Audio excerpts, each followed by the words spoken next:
Welcome to Driven Ops Power Talk. I'm Jasmine Moore. And I'm Rebecca Heisey. We're two work besties who have spent over a decade learning the ins and outs of sales and marketing. On this podcast, we discuss all things go-to-market operations, the people, processes, and technologies that make up the engine of a thriving go-to-market function. Let's get to it. Today, we're diving into something that every sales ops professional goes through at some point in their career, and that's enforcing sales process. You've got your stages defined. You've got your deck polished. You may even have a playbook, but in practice, the reps are doing their own thing. Stages are getting skipped, and ultimately your CRM data is a mess. And leadership doesn't have the clarity that they need to know what's going on with their pipeline. So how do you get your reps to follow sales process? Today, we're getting into what makes the reps actually resist this, how to enforce it, and how to roll it out in a structured way that encourages adoption and not rebellion. Let's get into it. Yeah, so I think you definitely nailed it when you said, how do you get them to follow the process? And that's the million-dollar question. But here are some things that are the problem with the process. So one, the sales process is usually created from a top-down function, but then it's left unenforced. And I think that is probably one of my biggest things is that we go through trainings, we have it, documented, we have videos, we have everything that is possibly created for them to follow the process, and they still don't do it, but it's because their leadership is not enforcing what's been put in place. And encouraging adoption is not a one and done thing. So leadership works with the enablement team to roll out this beautiful process that in theory should work, but ultimately you have to stay on it. You have to make sure that that process is aligned with the existing workflow because it'll break. If it's just rolled out, it's going to be forgotten quite quickly. Yeah.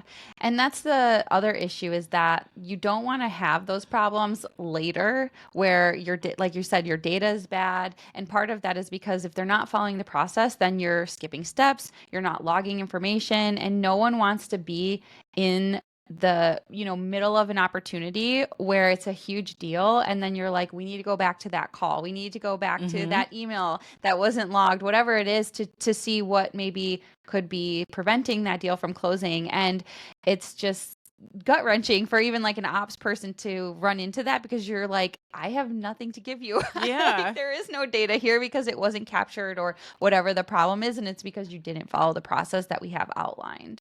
And another thing about the problem, a lot of the times this process looks great on paper, but you really have to put yourself in the rep's shoes and really think, is this realistic? Like, what are they doing at this point in the sales stage? What information do I need at this point? Like, make it as seamless and easy as possible for them and work it into their existing business process if they have one, because that'll just encourage the adoption and increase that success rate. Yeah, you have to shadow that person or multiple teams, right? Because sometimes you have different teams that do something different, and you kind of have to make it work for everybody because you want it to flow. You don't want it to seem like this tedious thing. And over time, reps may not like it in the beginning. Sometimes it is some change management, but it also becomes muscle memory. So as long as you kind of try to keep it simple, but get what everyone needs, then as long as they understand it and you're like, just do these 5 things, then hopefully everyone is happy. Yeah. I'm glad that you mentioned change management, because that's actually a huge issue why the processes that we roll out don't stick. We're not thinking change management. And one thing I like to do with change management when rolling out a new process, warn them multiple times that it's coming. Let them know the expectation ahead of time, like, hey, this is coming. Hey, don't forget that this is coming in 2 weeks. Next week is the week. We're going to roll this out. Emails, I think a big theme with a lot of our information we share is over communicate. Be annoying. Because then they can never say, well, I didn't know. I missed that email. Well, I sent 11. You will still probably get somebody who's like, I never saw this coming. But you're like, well, here's all the things I shared. Make it impossible for them to say that. And why do we think ultimately that the reps resist? One thing, I think that they think that it may be a sense of micromanagement from the rep standpoint, they are a seasoned professional. Maybe they've been doing sales for years. They have their own process. They don't want to come in and be micromanaged and have someone tell them how to run the sales. But you have to really let them know and educate them on, okay, this is not to micromanage you. This is so that we can understand our forecast, understand our pipeline, and have clean CRM data.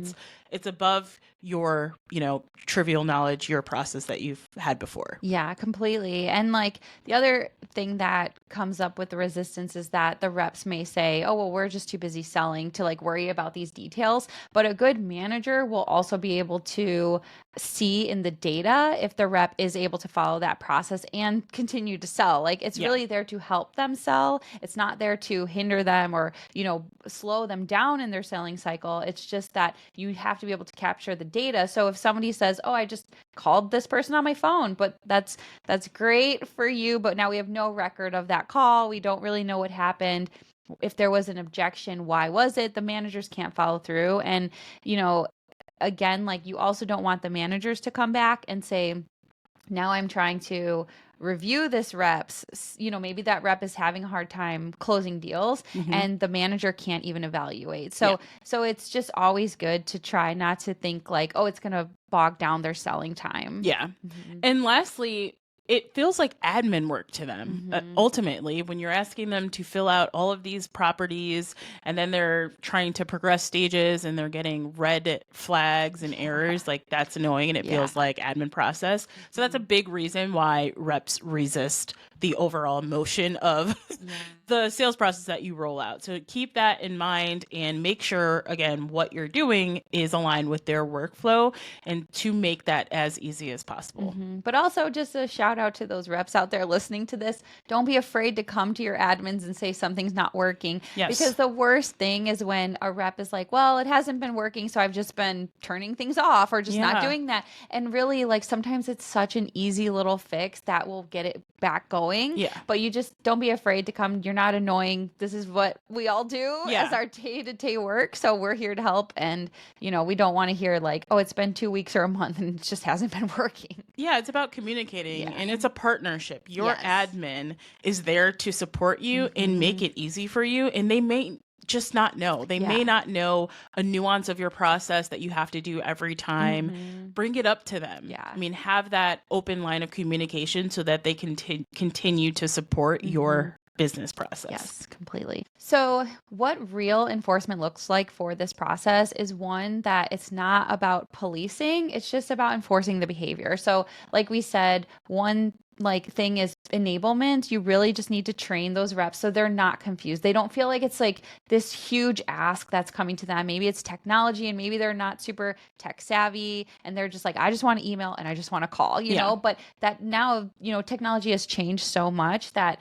emailing and calling is all done through software. So you have to make sure that that software is working and you just really have to enforce, just do these couple extra steps, make sure it's connected. And then you can really go about doing the same process of just emailing and it'll all get captured. And also be honest up front. Their sales process, if you have a 6-stage sales process, there are certain data points that you want after qualification, after discovery. You should have XYZ checked after you send a proposal. Just be upfront with this is the data that we need at each stage.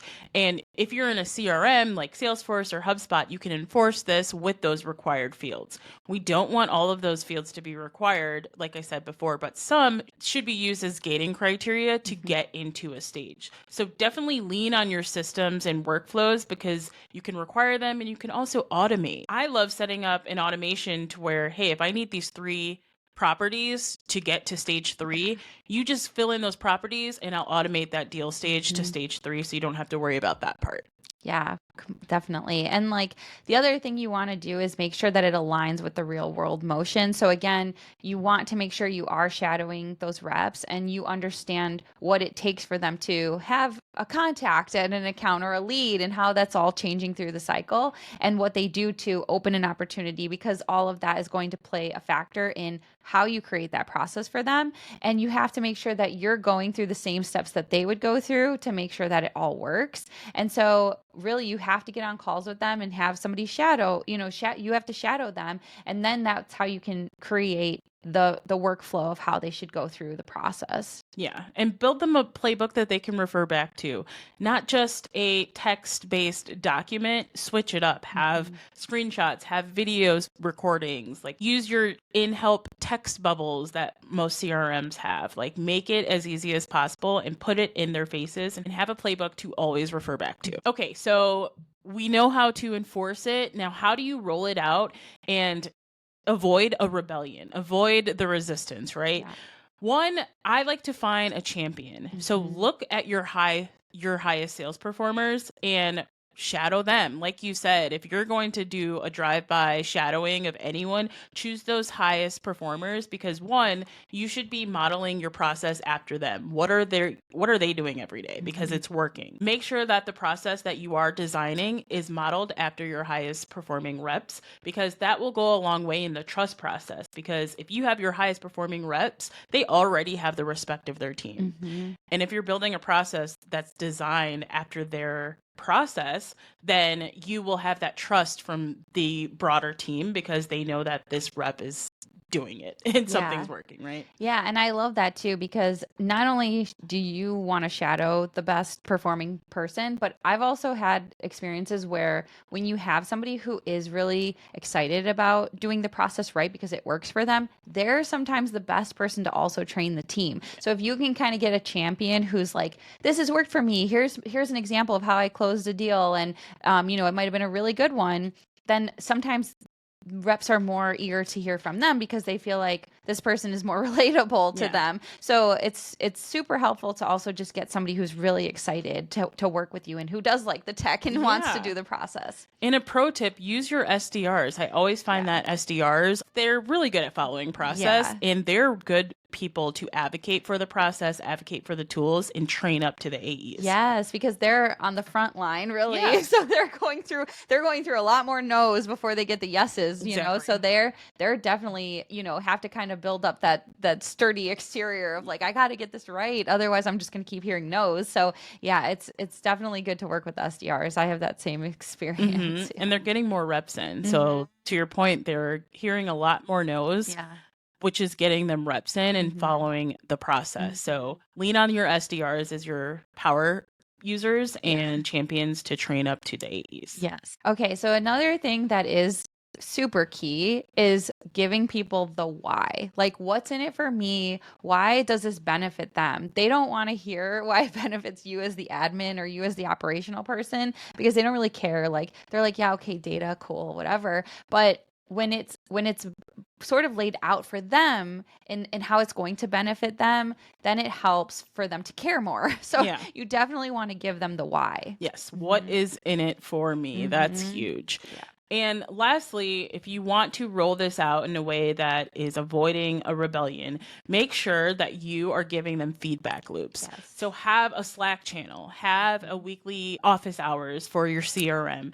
Give your reps a space where they can give you feedback and change what's not working. And you showing that you're open to that and you're open to change and you're wanting to make sure that this process works, it goes a long way and it builds that trust.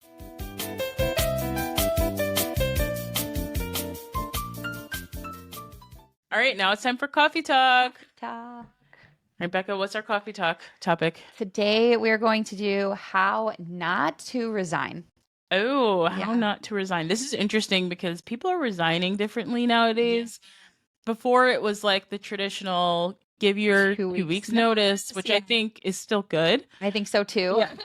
It's professional. What you should not do is, I guess, ghost your employer for one. Yeah, I don't think so. You never want to burn bridges. That's a thing that I think maybe it's starting to get lost in like the younger generations, but you just never know when you're going to end up working with somebody that you previously worked for. And you don't want to be like 5-10 years down the road and have that person really remember you as just just oh, I'm out of here. See ya. Yeah. Like, do not like burn the house down when you leave. Like, even if it's an environment that you don't agree with, we are all professionals. Be professional, leave amicably. So that, you know, down the road, you never know what's going to happen. Yeah, exactly. Like, I think the other thing is sometimes we let, you know, we're not happy at our workplace, and that's fine. That happens. But you have to sort of try to really set your emotions aside and just think this is business and get through it. And even if you don't like anyone and you're just like, I can't wait to leave, still just, again, put your emotions aside. It's business, and just put in your 2 weeks and, again, be amicable. Don't post it on social media like, I quit, send that to your boss, and that's it. Don't like resign and then go straight to LinkedIn and post about how much you hate your employer and all of this toxicity. Like, just don't. Refrain from doing any of that. Keep it professional. Also, this is something that you should do as an ops professional. You're always thinking about, like, leave your house cleaner than when you got it. So I always think that ops professionals should do what they can for the next ops professional, because that's so, when I'm in a new job as someone in ops and someone left me the documentation, the playbook, and like the little nuances in the process, that's amazing. So just, if it's not for the employer, do it for the next person behind you, because they're just an ops person in the trenches. Yeah, exactly. And you just want to, again, like, even if it's, you know, you're mad at your boss or whatever, think of your other coworkers that maybe you know, you want to like help them out as much as you can too, but you just don't want to burn those bridges, and you want to be as professional as you can. Think about your career down the road, and, you know, try to like keep personal things like out of it. Again, it's just business. You have to think of it like that. Be honest, put away your Twitter fingers, and be professional. Well, and you don't want to like even start if like your new opportunity in a bad state either. You wouldn't want your new boss to see, oh, they're bashing their old, like, are they going to do that about us if something makes them mad? So again, it's okay if you feel that way. No one's saying like deny those feelings, because it could be very valid, but you just have to remember that, like, once it's out there, you don't want that to ruin your reputation or have people think like you're coming in and aren't mature enough to handle certain things that come up, because we all know, and most of us have been there, it's going to happen no matter where you work. You're going to have situations that are not always easy. You don't always agree with people, but at the end of the day, like, you want to feel like people at least respect that you can keep your composure in those situations.